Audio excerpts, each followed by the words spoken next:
இந்த ட்ரிக்ஸ் எல்லாம் ஃபாலோ பண்ணால் நீங்களும் வீட்டிலேயே ஈஸியாக கப் கேக்ஸ் பேக் பண்ண முடியும். வாங்க எப்படி செய்யறதுன்னு பார்க்கலாம். ஃபஸ்ட்டு ஒரு பவுலில் லெமனை வச்சு க்ளீன் பண்ணி வச்சுருங்க. இதுக்கப்புறம் இதுலேயே 1/2 டீஸ்பூன் லெமன் ஜூஸ், அதுக்கப்புறம் ஒரு முட்டையோட வெள்ளைக்கருவு மட்டும் சேர்த்து நல்லா பீட் பண்ணணும். 2லேருந்து 3 நிமிஷம் பீட் பண்ணாவே போதும், நல்லா ஸ்டிஃப் பீக்ஸ் வந்துடும். இப்போ முட்டையோட மஞ்சக்கருவு சேர்த்திட்டு அது கூடயே 1/4 கப் சுகரும் சேர்த்துட்டு ஒரு 4லேருந்து 5 நிமிஷம் நல்லா பீட் பண்ணிக்கணும், அந்த சக்கரை கரையிற வரைக்கும். இது கூடயே 1/2 டீஸ்பூன் வெனிலா எசன்ஸ், 1/4 கப் மைதா, 1 டீஸ்பூன் பேக்கிங் பவுடர் சேர்த்துட்டு மிக்ஸ் ஆகிற வரைக்கும் பீட் பண்ணிங்கன்னா போதும். நான் இங்கே 2 ட்ராப் பிங்க் ஃபுட் கலர் சேர்த்துருக்கேன், இது ஆப்ஷனல் தான். இது கூடயே 2 டேபிள் ஸ்பூன் ரிஃபைண்ட் ஆயில் சேர்த்துட்டு மறுபடியும் பீட் பண்ணி வச்சுக்கோங்க.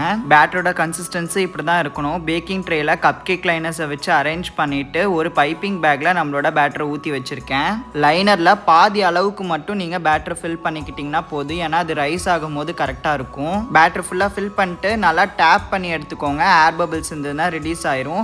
180 டிகிரி செல்சியஸில் 15 மினிட்ஸ் பேக் பண்ணி எடுத்திங்கன்னா நம்மளோட சூப்பரான கப் கேக் ரெடி ஆயிரும். உங்களுக்கு பார்த்தாவே தெரியும் இது எவ்வளோ சாஃப்டாக இருக்குன்னு சொல்லி. சாப்பிட்றதுக்கும் அவ்வளோ சூப்பராக இருந்தது. கண்டிப்பாக ட்ரை பண்ணி பாருங்கள்.